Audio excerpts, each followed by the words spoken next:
Assalamualaikum warahmatullahi wabarakatuh. Selamat pagi, salam sejahtera bagi kita semuanya. Mohon maaf untuk materi hari ini saya sampaikan melalui video. Jadi silahkan disimak penjelasan dari saya. Jika ada pertanyaan langsung bisa ditanyakan di grup WA.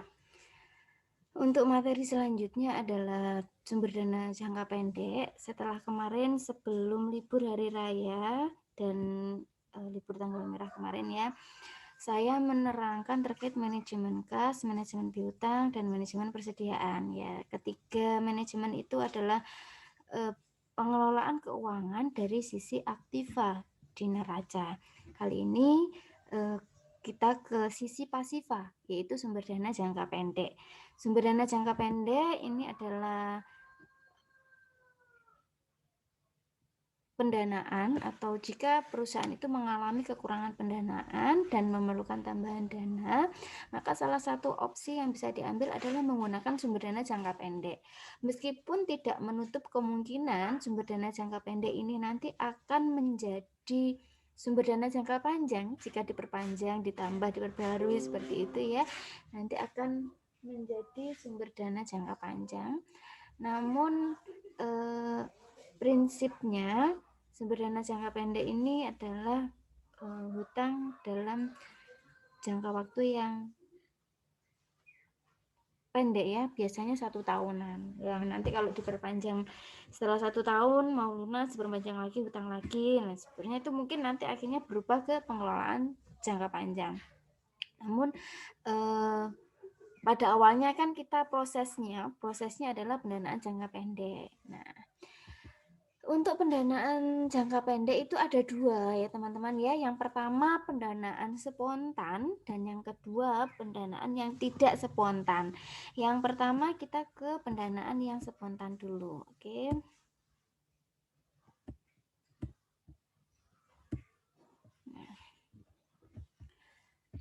Untuk pendanaan spontan itu ada 2 opsi yang bisa diambil. Yang pertama adalah menggunakan hutang dagang, yang kedua menggunakan accruals ya. Accruals ini kalau Anda pernah mendengar biaya sewa diterima di muka itu ya, itu contoh dari accruals. Jadi kalau Anda menyewakan, nah sewanya itu untuk 1 tahun, tetapi uang sewanya itu dibayar di awal tahun, itu kan berarti Anda hutang ya. Kalau misalkan biayanya itu biaya sewanya per bulan, tetapi dibayar langsung setahun di muka gitu ya, berarti kan Anda hutang 11 bulannya ke belakang gitu ya. Nah itu dikatakan accruals.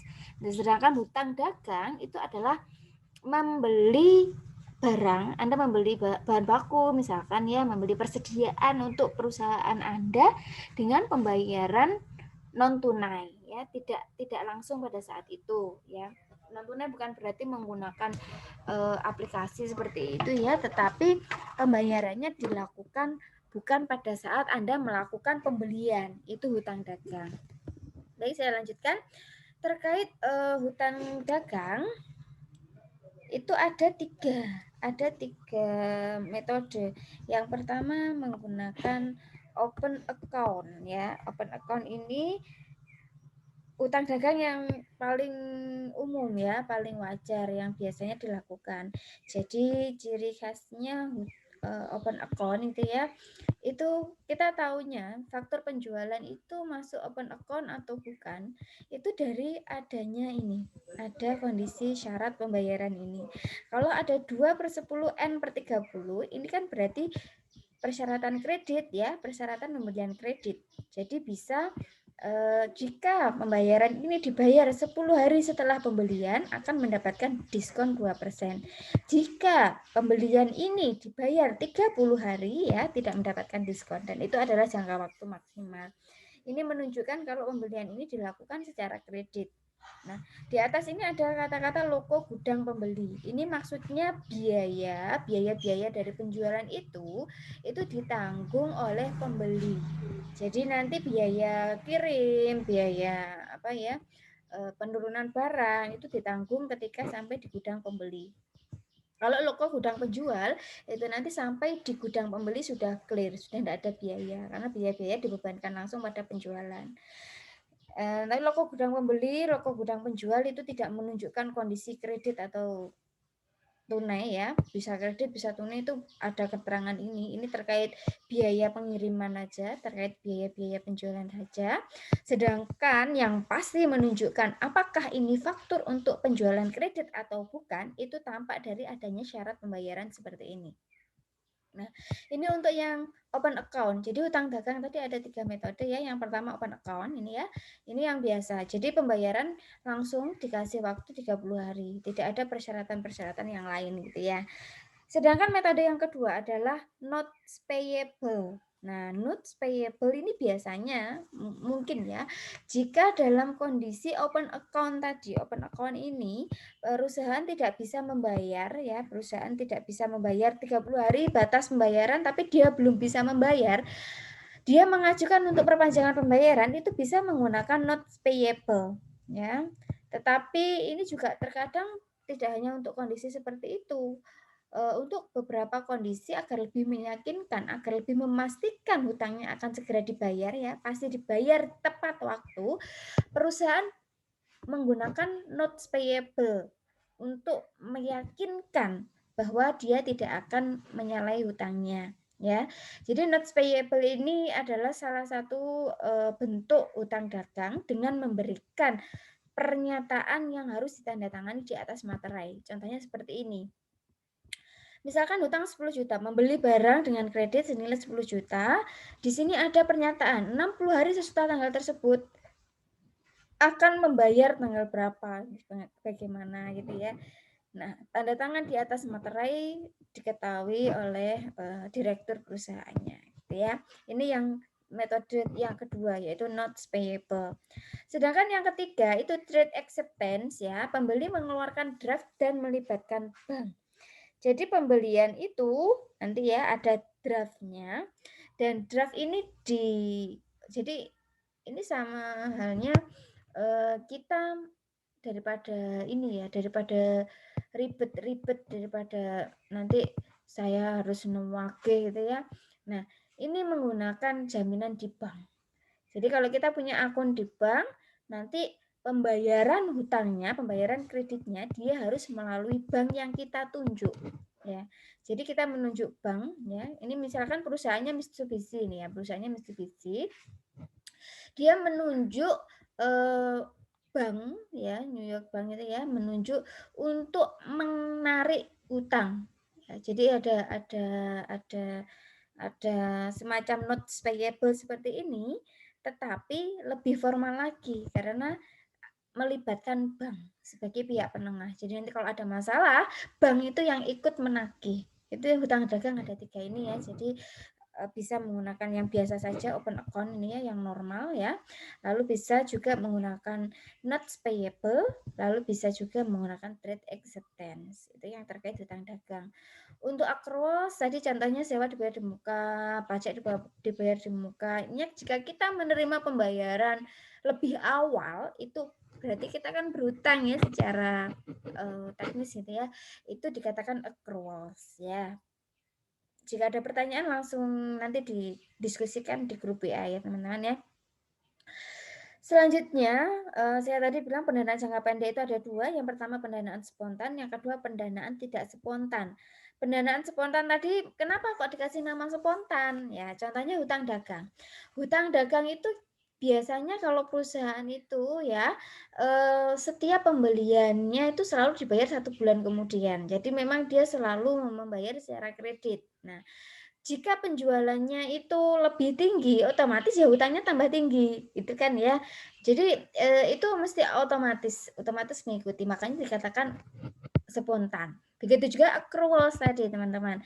Jadi kalau misalkan sewa diterima di muka, kalau biaya sewanya naik, otomatis kan accrualsnya juga naik gitu ya. Jadi dikatakan pendanaan spontan karena besarannya pasti mengikuti ya. Sedangkan pendanaan tidak spontan ini perlu negosiasi untuk menambah jumlah atau mengurangi jumlah itu perlu negosiasi, perlu kesepakatan. Nah, kalau pendanaan spontan tadi ada 2 macam yaitu hutang dagang dan accruals. Pendanaan tidak tidak spontan ini ada 3 metode. Yang pertama money market credit ya, yang kedua pendanaan dengan piutang, yang ketiga pendanaan dengan persediaan. Money market credit ini pendanaan dengan bank, dari bank ya. Jadi bukan hanya bank, mohon maaf. Market kredit atau pasar kredit itu bisa bank, bisa pegadaian dan sebagainya ya. Jadi ini yang hutang-hutang di lembaga-lembaga yang menyediakan kredit, koperasi, KPR itu ya. BPR, sorry, maaf, KPR kan kredit rumah ya. Nah, sedangkan yang kedua adalah pendanaan dengan piutang, yang ketiga pendanaan dengan persediaan. Baik, langsung saja money market credit ya. Contohnya pendanaan yang menggunakan lembaga-lembaga keuangan penyedia kredit. Yang pertama adalah commercial paper. Commercial paper ini contohnya obligasi itu ya. Salah satunya bisa menggunakan obligasi itu. Jadi perusahaan itu menjual surat hutang ya. Biasanya commercial paper ini bunganya di atas suku bunga tabungan. Ya, jadi bunganya lebih tinggi dari bunga tabungan, lebih rendah dari bunga kredit.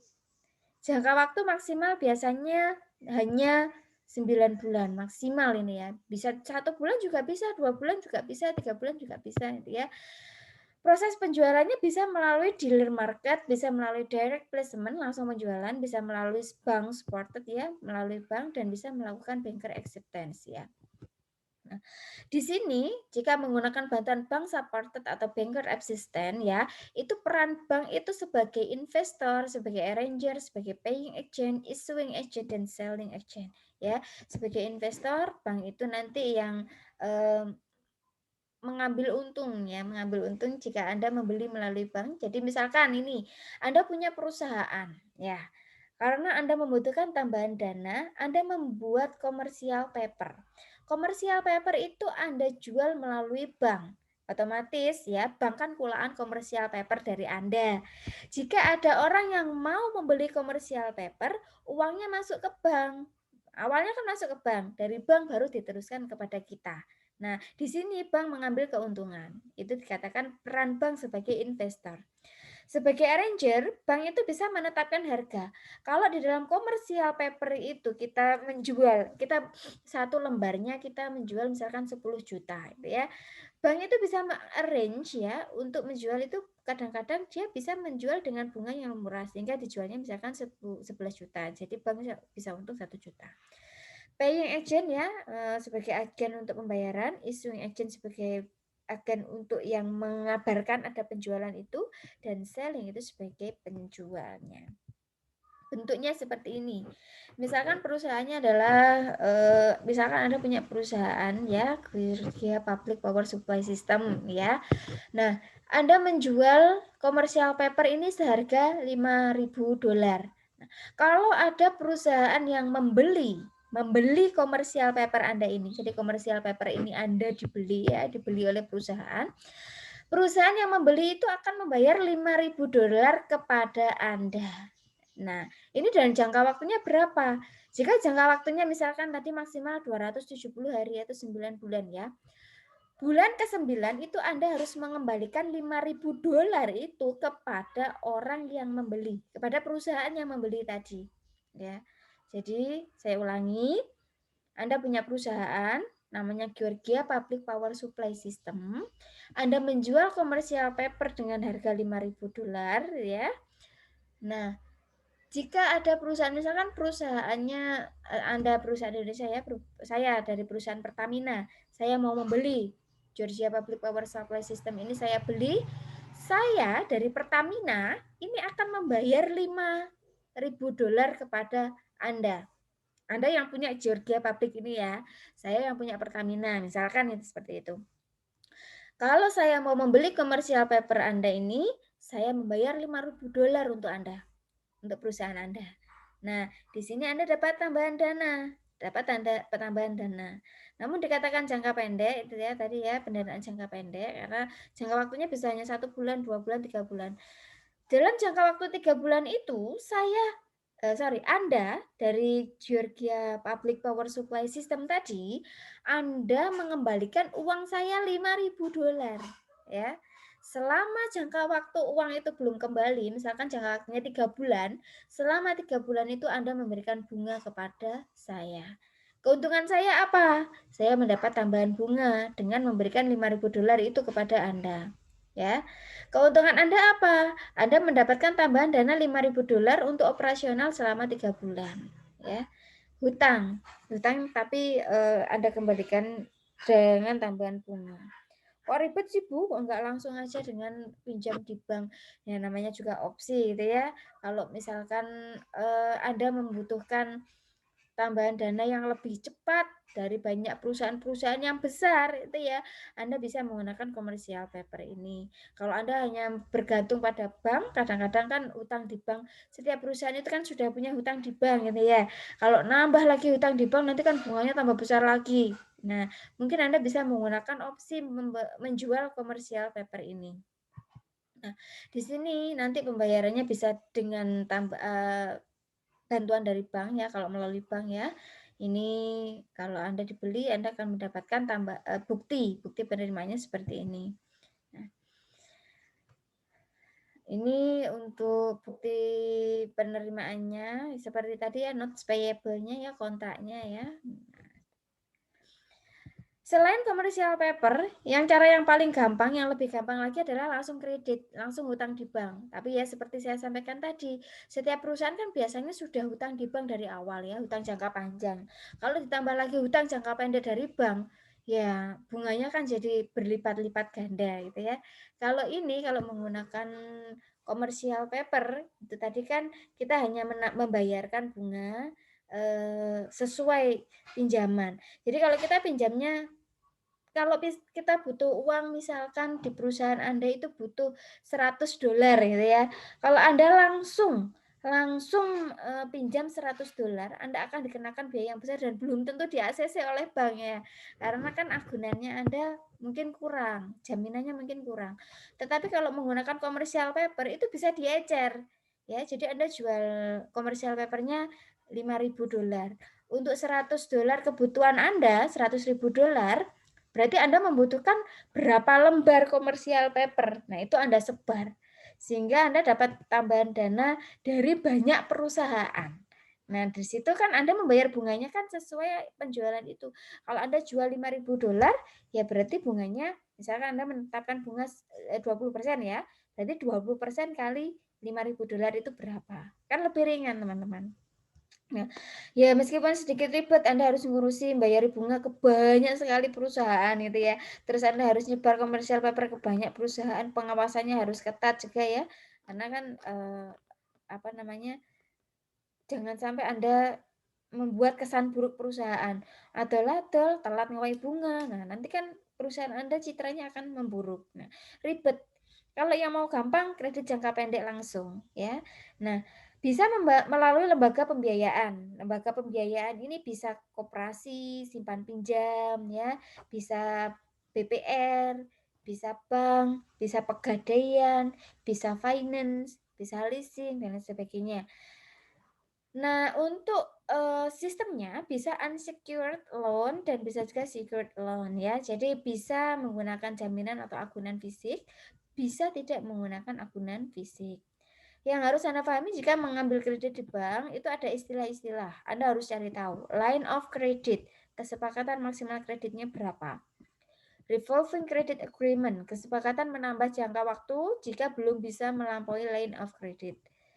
Jadi berapa, kalau nanti saya nggak bisa melunasi sesuai jangka waktu yang saya ambil, itu nanti ada berapa komitmen fee, ada berapa bunga, ada hukuman apa dan sebagainya, penaltinya apa, itu Anda harus cari tahu. Revolving credit agreement-nya harus jelas di depan.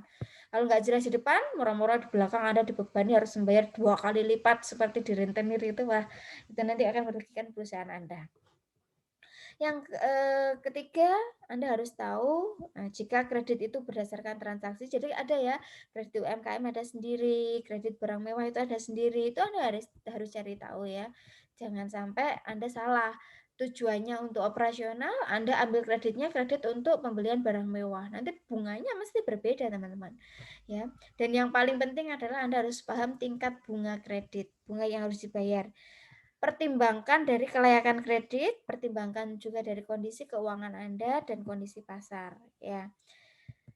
Selanjutnya, tadi kan untuk pendanaan tidak spontan itu bisa menggunakan money market ya, bisa menggunakan piutang dan bisa menggunakan persediaan.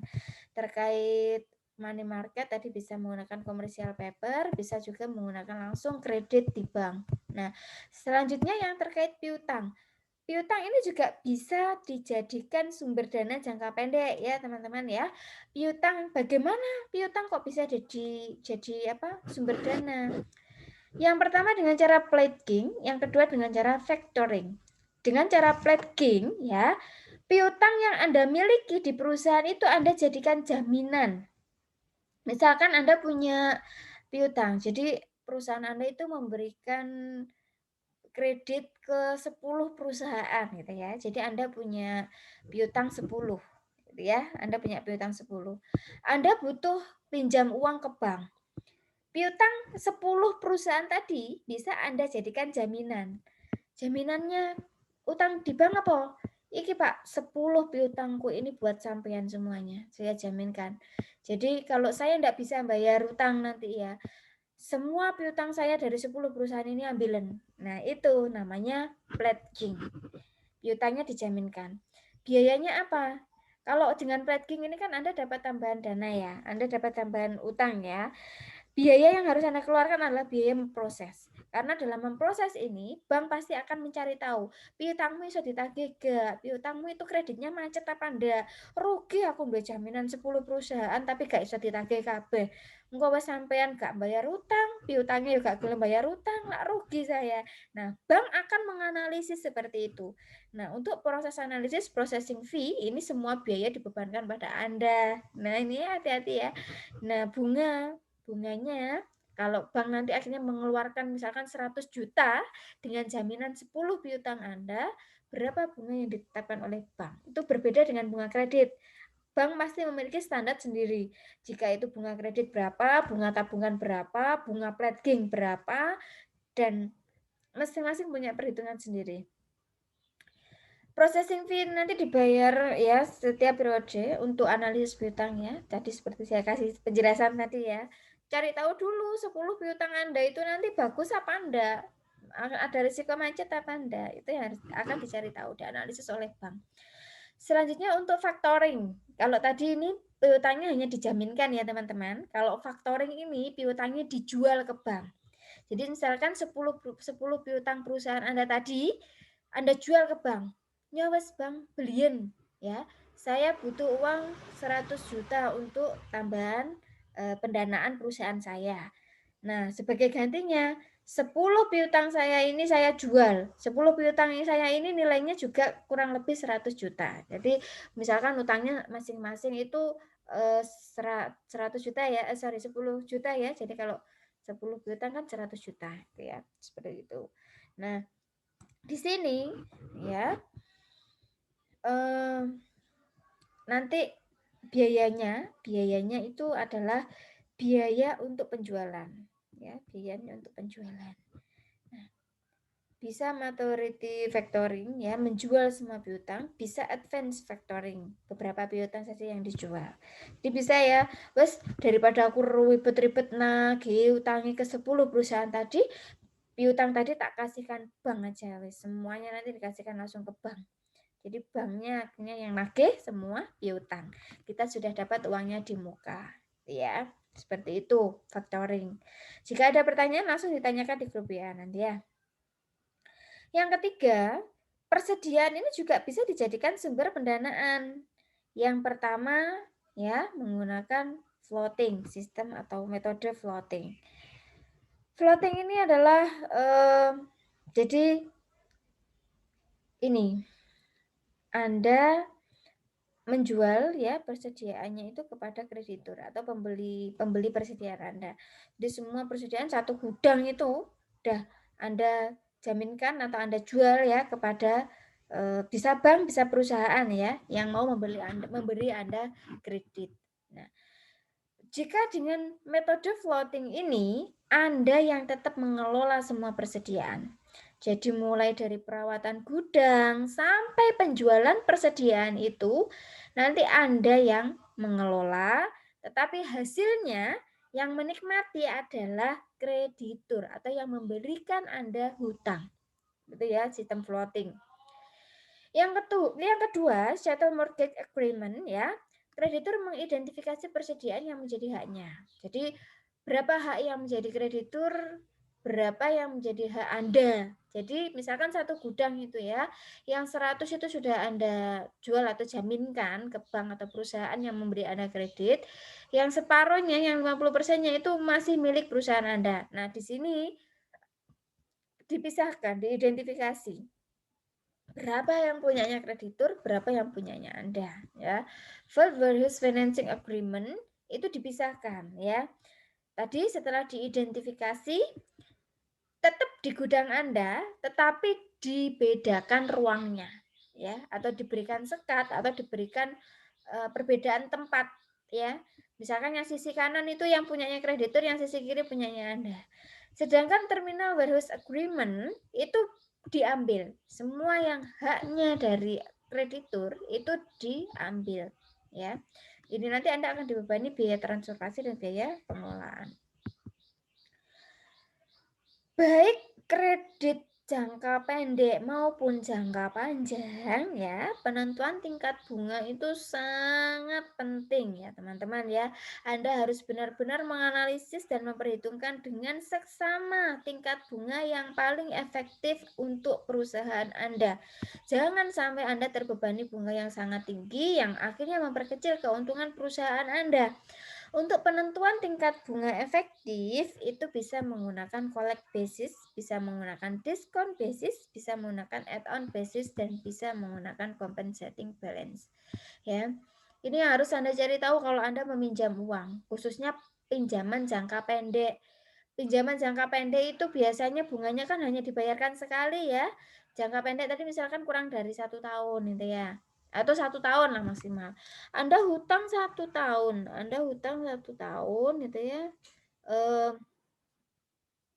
Itu nanti namanya bunga itu kan biasanya tahunan ya. Ada yang tahunan, ada yang bulanan. Nah, ini harus Anda cari tahu. Bagaimana pembayaran bunganya? Dibayarkan setiap bulankah? Atau dibayarkan sekali dalam 1 tahun? Nah, itu perbedaannya nanti Anda, biaya tanggungannya itu seperti apa. Biasanya kalau bunga itu dibayarkan per bulan dengan bunga itu dibayarkan per tahun, itu kalau dihitung-hitung lagi, itu nanti juga bisa berimbas pada cash flow, bisa berimbas pada likuiditas. Jadi Anda harus cari tahu dulu di perusahaan itu penentuan tingkat bunganya menggunakan sistem apa. Kalau sistemnya itu sistem collect basis, itu dibebankan pada akhir periode. Misalkan Anda hutang 100 juta, hutang di bank 100 juta, ya. Kalau sistem bank itu menggunakan collect basis ya, itu Anda di awal itu ya menerima 100 juta. Anda diberikan 100 juta full. Tetapi pengembaliannya nanti pada saat Anda jangka waktunya sudah habis 1 tahun kemudian, misalkan bunganya 15% gitu ya, Anda membayar 100 juta ditambah 15% langsung di akhir ya. Langsung. Sedangkan diskon basis itu ya, itu bunganya harus dibayar di muka. Jadi kalau misalnya Anda hutang 100 juta ya, bunganya 15%, kalau sistemnya diskon basis, Anda nerimanya enggak 100 juta, tapi nerimanya 85 juta. Karena langsung dipotong bunga di depan. Tapi di belakang Anda sudah tidak mikir bunga. Pengembaliannya pada waktu jangka waktunya habis ya 100 juta. Nomornya 85 juta, tapi Anda mengembalikannya 100 juta. Nah, itu. Kalau yang collect basis, Anda nerimanya 100 juta, tapi mengembalikannya nanti jadi 115 juta. Nah, seperti itu. Itu menjadi perhitungan juga terhadap kasnya Anda nanti. Sanggup nggak membayar seperti itu? Mampu enggak? Itu ya. Kalau add-on basis, ini pembebannya tiap bulan. Jadi bunganya bulanan. 1 tahun bunganya 15%, per bulannya dibayarkan berapa? Jadi kalau 1 tahun 15% per bulannya berapa. Nanti Anda ngangsurnya setiap bulan ya. Jadi Anda nerimanya tetap 100 juta, tapi nanti setiap bulan Anda ada pokok hutang plus bunga setiap bulan sampai jangka waktu pinjaman Anda habis. Nah, kalau sistem add-on basis ini Anda perlu menghitung dengan present value anuitas. Dulu ya yang saya terangkan di pertemuan kedua ya. Yang keempat, itu untuk penentuan tingkat bunga itu kadang-kadang bisa menggunakan compensating balance ya. Jadi Anda utang 100 juta, Anda dibebani bunga 15%, kadang-kadang bank itu menetapkan juga compensating balance. Nah, Anda sistemnya misalkan pakai yang diskon basis ini ya. Anda utang 100 juta, bunganya 15%, dan bank menetapkan compensating balance-nya itu adalah 5%. Jadi, maksudnya compensating balance ini ya, saldo rekening Anda itu harus selalu tersedia 5% dari 100 juta itu. Apa? 5 juta ya? 5 juta. Jadi di saldo rekening Anda itu harus selalu ada 5 juta. Nah, inilah sama aja. Anda utang 100 juta, kalau sistemnya sistem diskon ya, bunganya 15%, Anda cuma nerima 85 juta, yang bisa Anda ambil hanya 80 juta. 5 jutanya menjadi compensating balance. Berarti Anda hanya bisa mengoperasikan 80 juta. Nanti mengembalikannya tetap 100 juta. Nah, itu ya, itu nanti ngefek juga di likuiditas kasnya. Itu harus menjadi bahan analisis perusahaan Anda. Harus menjadi analisis untuk perhitungan Anda juga terhadap arus kas perusahaan. Jelas ya? Jika compensating balance ini semakin tinggi, ya, tingkat bunganya itu juga semakin tinggi, teman-teman. Waduh wae sampean niku kena bunga tambahan. Cuman bunga tambahannya itu diwujudkan dalam compensating balance ya.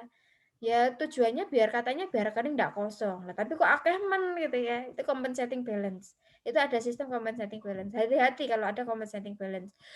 Boleh Anda ambil compensating balance kalau dia juga mempersiapkan jasa giro. Jadi bunganya untuk tambahan ya, ada tambahan jasa giro. Jadi Anda tambahi jasa giro. Jadi misalkan jika Anda harus menyisihkan 5 juta di dalam rekening, Anda dapat tambahan pemasukan, tambahan dana. Setiap bulannya Anda dapat tambahan misalkan 1 juta. Tidak apa-apa Anda ambil compensating balance. Jadi compensating balance itu ditutup dengan jasa giro, boleh. Tapi jika tidak ada jasa giro, Anda hanya dibebani compensating balance, sebaiknya Anda perhitungkan benar-benar untung dan ruginya. Ini ya teman-teman materi pada hari ini. Silahkan jika ada yang ditanyakan, langsung ditanyakan di grup ya. Kita diskusi di grup sembari hari ini 3 kelompok yang saya sebutkan kemarin harus UTS tatap muka dengan saya nanti pukul 1. Oke. Terima kasih atas perhatiannya. Saya akhiri, selamat siang. Assalamualaikum warahmatullahi wabarakatuh.